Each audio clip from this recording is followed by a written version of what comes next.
everyone, and welcome to Life After Corona, a conversation between the elephant and concerned citizens on the past, present, and future of this after this pandemic. Today we'll be speaking to Fr Dolan Gabriel. Fr Dolan Gabriel is a social justice advocate, a priest in the Catholic Church, and a writer for many years in Kenyan dailies. Karibu, Fr Dolan. Thank you very much, Asante. Asante. I mean, just before we start, I'd like to know how you're doing, and how you're holding up in this now, perhaps new normal, as we have called it down in the coast. I think we're coping quite well because it's mindful of the fact that we're in an unknown space and time, and we still don't know where this is going, you know. So I think it's challenging. For me, I think from the early days, I found a routine. And I think for my daily work, for routine, for rising, for exercise, for work, for outside. So that's a way of, and I think it's the only way to cope is to find a new routine, because life was not the same anymore. And I think in Mombasa, as you can see, like the number of positive cases is rising, and yet life had to return because people needed to work and to survive. So it's challenging that perhaps it may spread again in larger numbers because of the fact that people have had to move around, you know. So it's a challenge. It's a challenge for the whole world. It is. It definitely is. I mean, just to get us quickly started, I mean, being a Catholic Christian, also some of the activities that you do around working with social, policy, if you may, working with social institutions. And what are some of your perspectives around how COVID-19 is changing how society works, particularly, the government, relationship with government and the people, how other institutions, for instance, social institutions like marriage, market, movement of people, what are some of your observations, how this is changing? I think the most surprising and obvious thing is that the focus has moved from the larger society to focus on the family. Mm-hmm. That the family has taken prominence and precedence over all other institutions at the moment. People are working from home. Children are learning at home. Okay. They're learning to socialize at home. They're being educated at home. They're having to entertain themselves at home. So there's a huge focus on the family. It's almost like rolling back the clock, not just in Kenya, but globally. It's to what life was like 100 years ago, where most activities centered around, from education to socialization to worship, was family-based. And that's a whole new experience for a lot of people. And in interacting with people, I suppose one thing I've discovered is that for some people, this has been really interesting and challenging. I've talked to family members and friends around the world, and they said they've got this opportunity to grow up with their families and their children and to spend more time with them that they wouldn't otherwise. Either they're working from home or they're unemployed. But for whatever reason, they're more at home with their children. So family life has taken on a whole new dimension. And it could be in the future, we might think that this was a critical time for rediscovering family life. I would say that. On the other hand, for those families that have been under stress and under pressure, it's also very difficult. Not having enough money, not having enough space, and especially for the poor to be confined, to be almost under house arrest, that's a huge challenge. For those who have something and who can benefit from e-learning or from TV or from having enough income, it's a time of growth. But for those who don't, it's really, really pressure. So I think that's the biggest change. And I also think that globally around the world, we've seen that for those societies that have become more open, more inclusive, more democratic, they've handled the situation better. For more authoritarian societies and leadership, it has been handled poor. From Brazil, that is now, we hear like today that 20,000 people have already died in Brazil, and the president is in denial. The US, it's in denial. But for those countries that were brave enough to put people before profit Right. and growth, Right. they seem to have got a grip of things. But those who put profit and business interests before their own citizens, they've been exposed. Mm.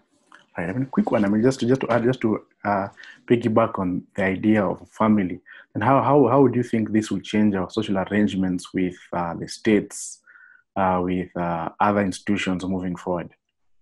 If now the focus is on family, I mean, the refocus, as you said, we're going back 100 years earlier. How would you think this is going to change the? You know, the risk in that is that the state operates almost ignorant or not mindful of the needs of the family and the support.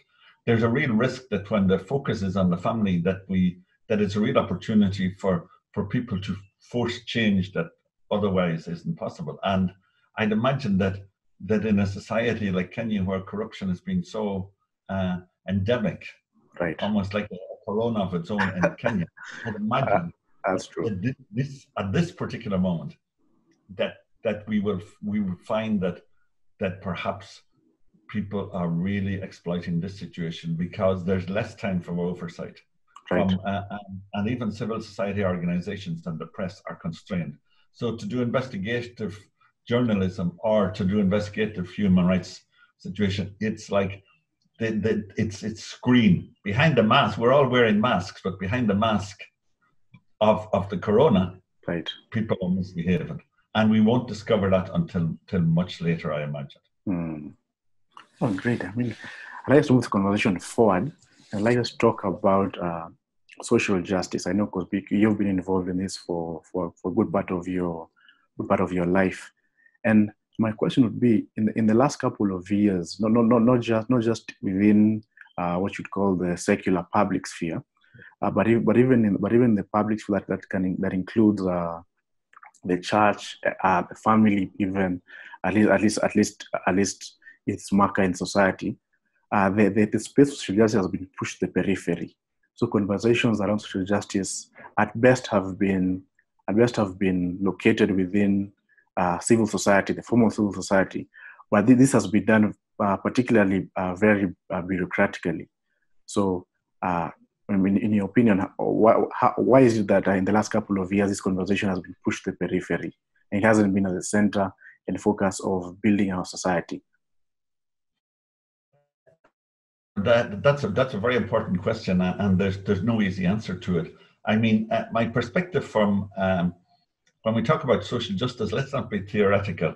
Absolutely. I think we're really talking about, in my opinion, from a liberation theology point of view, it's like that option for the poor.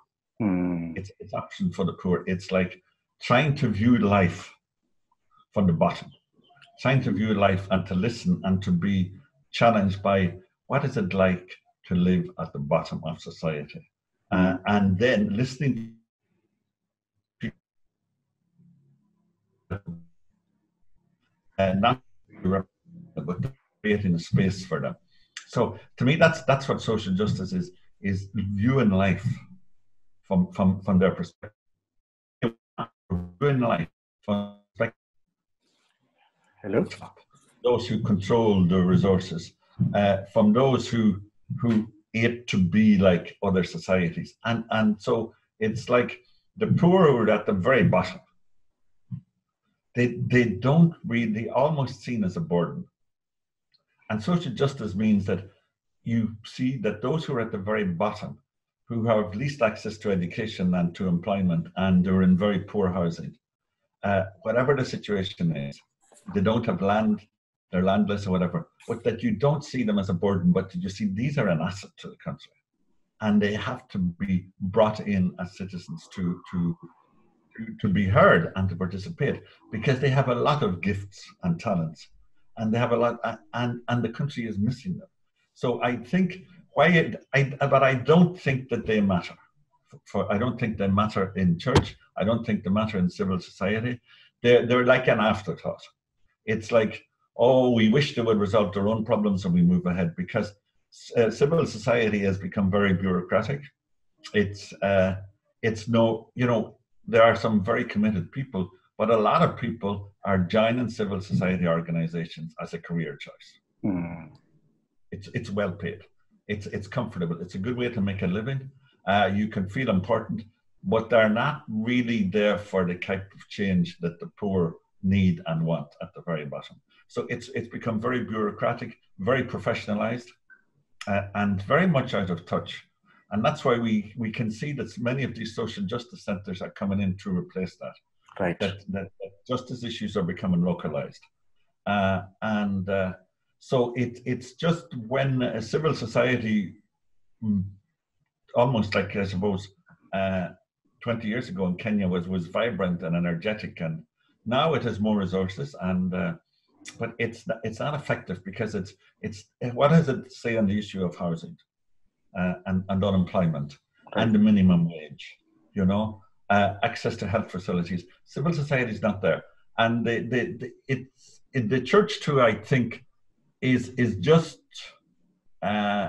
moving on at its level as a bureaucracy, as an organization, as reaching a certain level and addressing the needs of those 20% to 40% who are moving into the middle class. Mm. But the group, the masses, are left behind, and they're left behind by the church because they're left behind by the state because they're not included. It's an afterthought. So it's like, and even the church for resources. It's not that it's become an how would we say? It's not so much that it's as a prosperity gospel, but with less overseas aid coming into the churches, the church needs to get income to keep its own services going, and the poor are not featuring there. They're neither benefiting from any of the resources. So the churches may open schools, but they're not for those at the bottom. Mm. They're an income generating activity, and they might be valued for money, but that's where they are. They provide medical services, but not for those at the bottom. It's trying to make it affordable, but it's really not. So you can find is that at the very bottom, life is miserable for. Life is short, and I'm sure that when it comes to the crunch, that the numbers who suffer most with the corona will be those at the very bottom. Right. It will be at the very bottom because they're already maybe malnourished and poor. They don't have access to services. They can't afford better quality health service, and they'll die. Right. So, but what changed? I mean, as you're saying, 20 years ago, I think society was more effective. You also mentioned the church. Then what changed? What changed 20, 25 years ago to the current state that now our conversations around social justice and these institutions are being pro the least in society? What changed? What has changed in that time? It's really difficult to know. I think, I mean, it was a lot of the issues of 20 years ago were related to our political rights. Right. Access to elections, to voting, to participation in public life, and they didn't move from the political rights to the social and economic. They still very much focused on political rights. So the social and economic, there was never really a movement from civil society that moved forward. There were some small organizations, but there was very few groups who moved forward in any way to address the issue of evictions, housing and everything else. It just wasn't there. Because Kenya is a very unequal society. Mm. And it's very unequal and very impoverished. So the gap between the rich and the poor has been rising all the time. So those who were benefiting, and society was opening up and giving better opportunities so people could afford, some 20% and perhaps more now could afford better housing, cars, better jobs. They concentrated on themselves, and they kind of hoped that the poor would catch up themselves, but they never did. Mm. But they're there. They may be invisible, but they're there, and they're very angry. Mm. Interesting. I mean, that's a very interesting take. So being a priest in the Catholic Church, I mean, the church has been again at the center of COVID-19, and we have seen varied responses from different segments of the church, including the Catholic Church in particular. I mean, in your perspective, how has the church fared? Not just in reacting to COVID-19 in the beginning, but just within this pandemic, how has it fared to addressing issues of the health issues, the economic issues? How has it fared, particularly the Catholic Church here in Kenya? You know, one thing I'd say is that it's very important that this is a real test for the church. Because no longer people come to church. So obviously the first concern was to try to put services online, services on TV, and WhatsApp groups or whatever to maintain the life of a community, because church is community. But right. Then it's an individual decision, but it's also a community. So people miss that opportunity to come together and to worship. Right. And to meet their friends and to be together as a community. And the online service like this can never take that place. You cannot have a community online. So what you're doing is it's the best you can do, but it's very inadequate. I'd say that's one thing. Second thing is the church should be prophetic at this time, and it should be bold. And I think that should mean that it's taking chances, because it's not a time to hide yourself and close the gates of churches. It should be a time to reach out to the poor as well, to be mindful of that. And I think that we're either we can't speak to churches as a whole, but where parishes and perhaps some dioceses have reached out and been visible to their people, it will matter in the long term. But if people are concerned about Zakah and Sadaqah and the income is dropping and they can't pay the bills, and that becomes their concern, they're in trouble. Because they won't be able to pay the bills, but they're not responding to the people. So I think it's amazing is that how many civil society organizations and churches closed up and said we're working from home. But working from home is often a matter of watching TV and get bored at home. How many people the church is a community, so it should be in the community. So it must find a way to reach out to people. And I think I certainly know this from like in Hakiyetu, we've done huge amount of sensitization in Kwale and Kilifi and Mombasa, working with the county governments, going around informing people about this. We're now working on a project to get counsellors into quarantine centres to support people who need that psychosocial support, regardless of their faith. That people need that encouragement, and they need contact between the quarantine centres and the families and community, and to address the stigma. And what I really feel is that the churches have not been able to address the stigma issue. It's like rolling back the clock to AIDS 30 years ago, when I remember so clearly that people were afraid and people were stigmatized. Now, and that message hasn't got across to the community, that like the one that may have been positive and is now cleared is probably the healthiest and safest person to live with.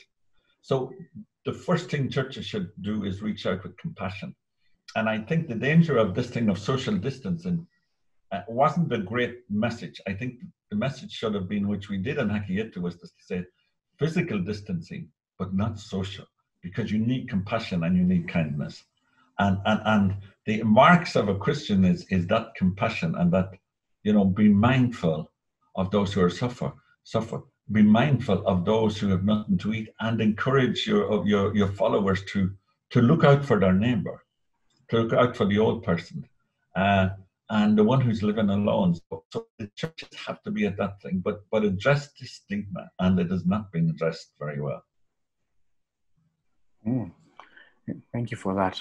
I mean, the current Pope Francis has been seen as a breath of fresh air, and not just in the Catholic Church, but as the religious community in general, within other faiths.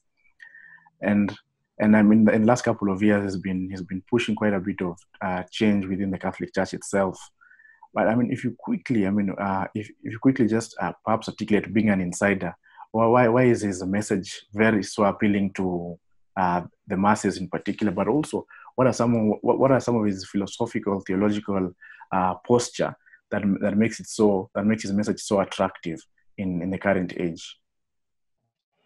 I think there are two things about Francis. I think, first of all, I mean, his great appeal is that he reminds us what it is to live like Jesus did, you know, beyond the trappings and the bureaucracy and clericalism within the church. I think he is shown by his simple lifestyle and said, to be a Christian, to be a follower of Jesus, this is what it is. So he visits prisons. He opened up some of the Vatican houses and homes to the homeless. He offered shelter to the homeless. He washed the feet of Muslims. And he went to prisons. And I think that's his great appeal. He's authentic. Francis is authentic and humble, and he's simple. So I think that is his great appeal, that people can say, I can identify with him. And there's no pretense. He's been honest about the failings of the church, and he's been honest in trying to correct these sins of sexual abuse within the church. Mm. I think he could do more, and hopefully he will. But that is one big thing that he has done. He's kind of demythologized the whole papacy by saying it's not about power, but it's about service, and that the church has to be about service. But I think another thing that Francis is very important is his love for the environment. This week we're celebrating 5 years of his encyclical Laudato Si. Yes. And he's been a huge advocate of protection of the environment. And he's consistently said, even at this time, and saying that COVID-19 reminds us that the greatest catastrophe that's facing the earth is climate change. So this is a time when there's less planes flying and there's less coal being burned, to remind us and say, what is happening? What is really going on in the background? Take time to think, because perhaps COVID is not a punishment from God, but it's number one, it's given the earth a time to recover. We can see that everywhere. People are saying, I'm in Mombasa, but I'm told that people in Nairobi are even seeing Mount Kilimanjaro, Mount Kenya, for the first time in a long time. Right? The cities are clear and the air is clearing, right? So it's like the animals are beginning to recover. I think when I go to church here, I think the birds have taken over the church. It's the birds who are singing the praises of God. That creation has realized that we have to share the earth with everybody else. And this is Francis's message.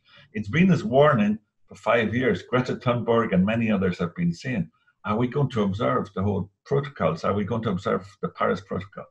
And so his love for the environment is critical, and it's a warning, because he's talking about, especially in the West, the wastage, the pollution, that unless we reduce the temperatures, we're going to have far bigger climate disasters than anything like COVID-19. So to me, I just wonder and say, as this goes on, will this be a moment for churches and for politicians and the world at large to say, the way we've been living is not wise. We're at great risk, because we might be worried about passing on COVID to our children and grandchildren, but we could also be passing on a planet that is completely destroyed. And I think that is Francis's huge message, that people have identified with him. And maybe people will say, do we need to travel as much as we do?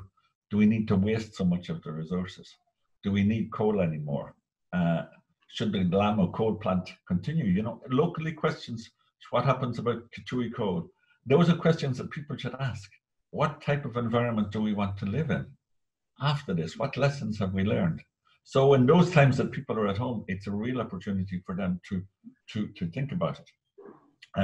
I think that's on the global level. That is his impact. Now, then you're going to ask me, what's it going to say local? Has it reformed it? I don't think Francis has impacted a whole lot in Kenya. You know, I still think it's very much a clerical church. You Right. know, I think it's very much a clerical church, and I think I would not think that if you had a vote among Kenyan Catholic bishops about the popularity of Francis, I think he may not score that terribly high, because it's a church that is very hierarchical. It feels it needs the tradition of power and structures and everything else to maintain itself in office.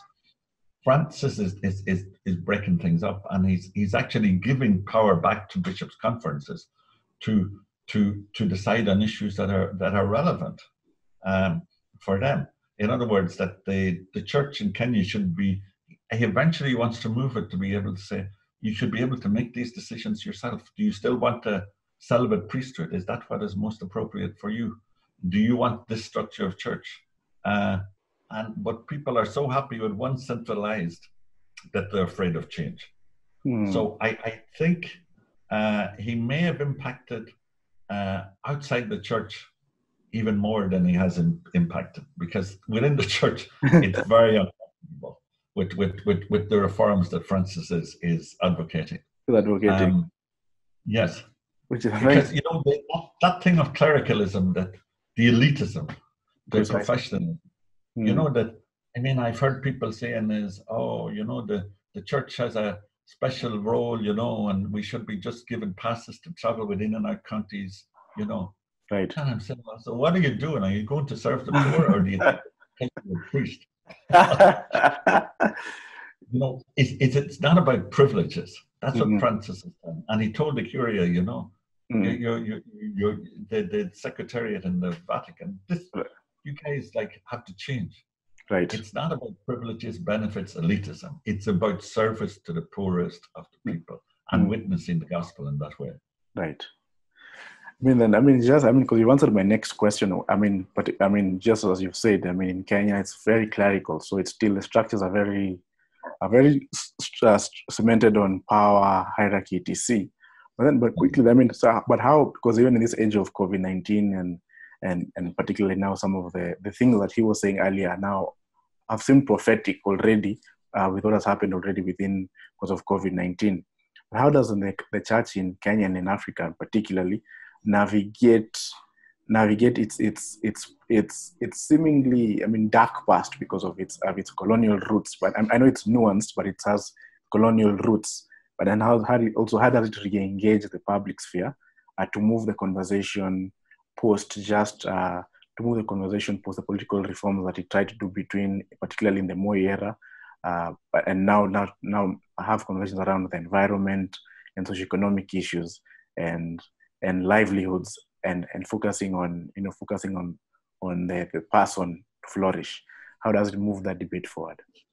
You know, I think the challenge of being a bureaucratic and hierarchical institution is that you like to be on good terms and cozy relationships with the government of the day, and I think that has been the tradition of the local church for some time.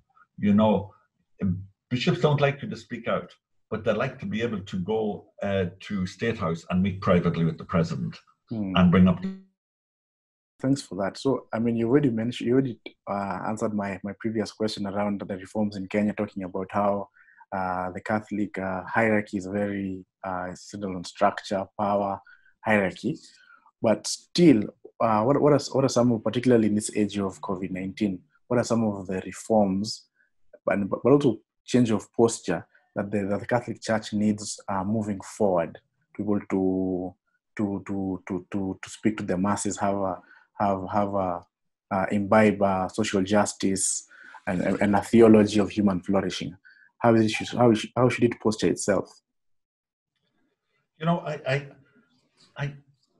think it's a new situation, but if you're to be prophetic, you respond as things are, and I would think is like that that the church must become the voice of the poor at this time, you know. And it's very important at the time of Corona that people will remember in the future. It's almost like the end of the gospel, as it says, I was sick. I lost my job. I was in hospital. I was dying. My family was broken. Where was the church? So it has to be that humanitarian and that mercy side has to be first of all. I really think that the church has to witness by living out the gospel, by saying, where were you? What were you doing? Did you matter? Because I think if the church is not present and the church is just isolating itself from the community, when Kenya eventually recovers, and that could be some time, people may feel that they can live, the church left them and they can leave the church. So it's a challenge for the church to say, how can you be relevant? And it's not just offering worship services and sustenance, which are important, but it's also is that mercy, that even that risk taking of being close to people who are in need. So I think that will ultimately affect reform, because if it's a church that's humble, then the structures have to be humble.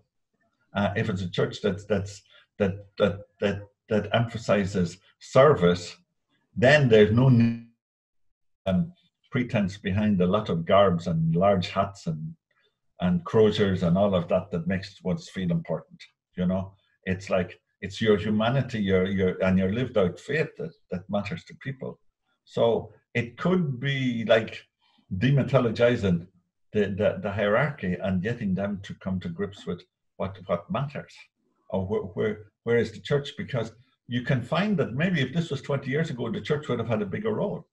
Now county governments are taking up the role, and the church is an afterthought or doesn't have anything else to. I mean, you say, so are you just an observer? Are you just a worshipper? Where's your voice? And especially in voice and talking to the government and saying, we think from our own medical experts and our own people, this thing is critical. This needs to be said. This needs to be addressed. Let other voices, because the government, the only voices we're hearing at the moment are those of the government. Every day people are waiting for this report to tell us numbers, to tell us what next. There's no other voice. And there's no opposition in Kenya anymore either, because they're all in this, they're just all together.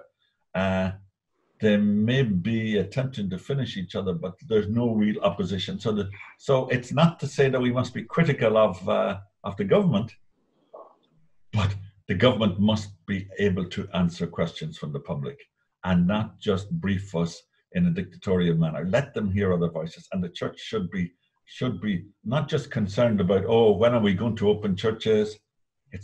That shouldn't be just the issue of church. They should follow the law and the guidance, but they should have said, what is happening, the cash transfer to the poorest of people? Why are evictions still taking place in this country? And we spoke about that with evictions in Tanga and Changamwe and Mombasa. And the government is ignoring court orders.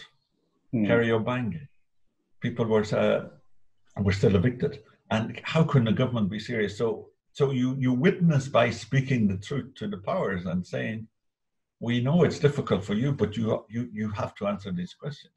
And we don't want to allow you to just dictate to us how it is at this time. So the church then has to say, are you for the people, or are you are you just part of the status quo with the government? That's what it's about. Right. I like that. Are you for the people? Are you for the people? But my last question before I let you go, then what kind of theology? I mean, fine, you've talked about the structures, the reforms. If it's a humble institution, needs to have humble structures. But then, what kind of theology is necessary? It's necessary because every Sunday, I mean, the clergy, even now streaming their sermons online. What kind of theology is relevant but useful for a state like Kenya, but even Africa as well, moving forward, still grappling with issues of colonialism and neocolonialism? What kind of theology should the church embrace to accelerate, the liberation and the flourishing of the African people? I mean, I just feel that theology must be contextualized. Right. It has to be like, this is the situation we're in. So when you're talking about a contextualized theology, it's like what we believe about God and that God is alive in this context, and what we're trying to understand what God is saying to us. So if that's the situation, what is God saying to us about the environment, about the way we live, about family life, about the values we have? Is it just reminding us that, you know, like in Kenya, the church has to say is, why have we so little trust in government? Because Kenya would perform much better at this time if there was more trust in government. But immediately, whatever the government says or does, there's suspicion, because there's mistrust. And there's reason for that mistrust. So you have to contextualize it and say, this is what is like. This is what the Constitution is saying. This is what the gospel is saying. So where do the poor fit into that, you know?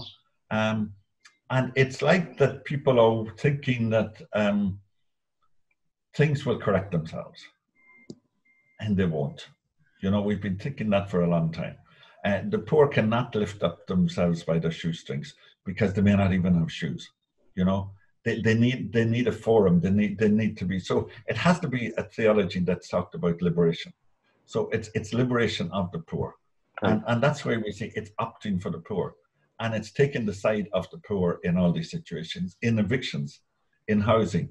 There's no point in the government talking about housing and saying, who is this housing for? Who are these jobs for? Who are these allowances for? The church has to take the side of the poor. And that's, to me, might say that's liberation theology. And that doesn't mean that you're excluding the rich.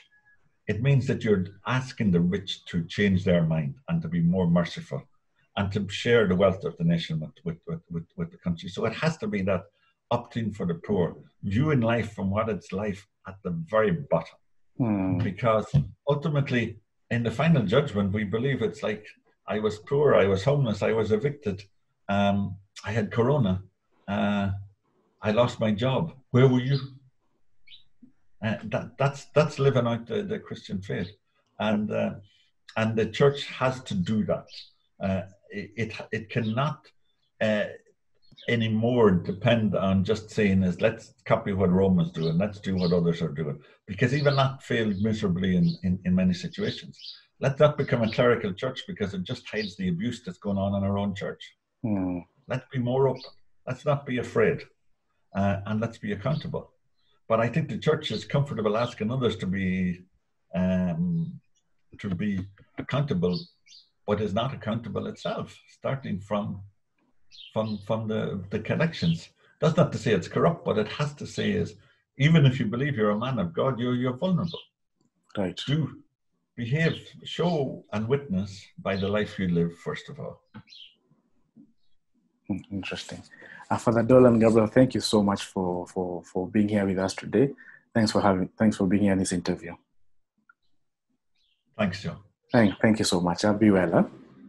Okay, you too. Okay, asante sana. Siku njema. Okay. Sana.